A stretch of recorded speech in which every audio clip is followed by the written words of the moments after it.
So will comedians follow Seinfeld's example? Our next guest joins us right now from Los Angeles. Here to weigh in is comedian and writer and producer of Kevin Can Wait, Michael Loftus. Michael, good morning to you. Hey, good morning. How you guys doing? We're doing okay. So what does Jerry Seinfeld know that the other comics who are slinging arrows at Donald Trump don't know? Here's what Jerry knows. He's a smart dude, and he can see the writing on the wall. Like, everybody's doing anti-Trump stuff. I think the nation is saturated with it.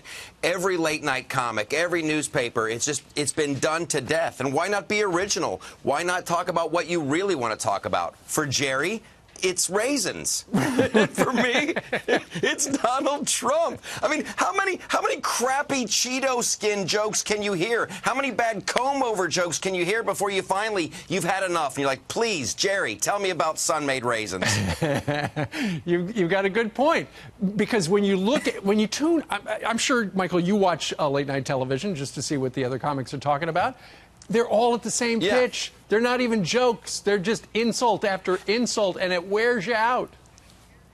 It really does. And then they're such bullies about it. If you don't make fun of Trump, they get mad at you. Look at what they did to Jimmy Fallon. Jimmy Fallon treated the president with respect, had some fun, and everybody's like, no, you better start picking on him or we're going to throw you out of the club. Yeah. That's not cool. The left has become the thing they hate. They're this totalitarian regime. If you don't think like us, you're in big trouble. Well, and to me, the good artists, the good stand-ups go the other way. Yeah. It's interesting you should point that out because Bret Easton Ellis, a guy who wrote American Psycho and a bunch of novels and stuff, he says he's warning Hollywood there could be a backlash to leftist hysteria. You agree with that? He's absolutely right, and it's happening now.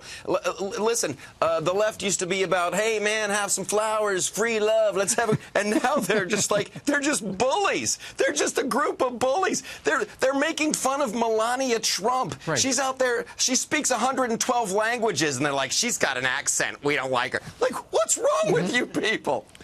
And there's a double standard. And there's a double standard as well, Michael, huge. Because if they made those comments about a Democrat, holy cow, their hair would catch on fire.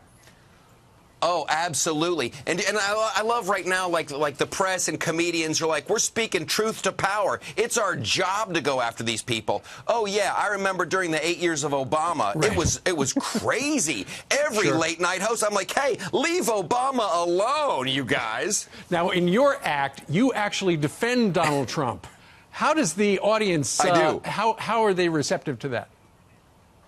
First of all, there's the shock. There's the 10% shock where everything just tightens up. And they're like, did he really just do that? And then you have this huge wave of people who are just like, finally somebody's talking to me. People are into it. Listen, Donald Trump and the Republicans, the conservative movement, we're selling freedom. We're selling entrepreneurship and capitalism and happiness. Sure. We are the counterculture. We got Kanye. We're doing great. Leave us with one thought about Donald Trump.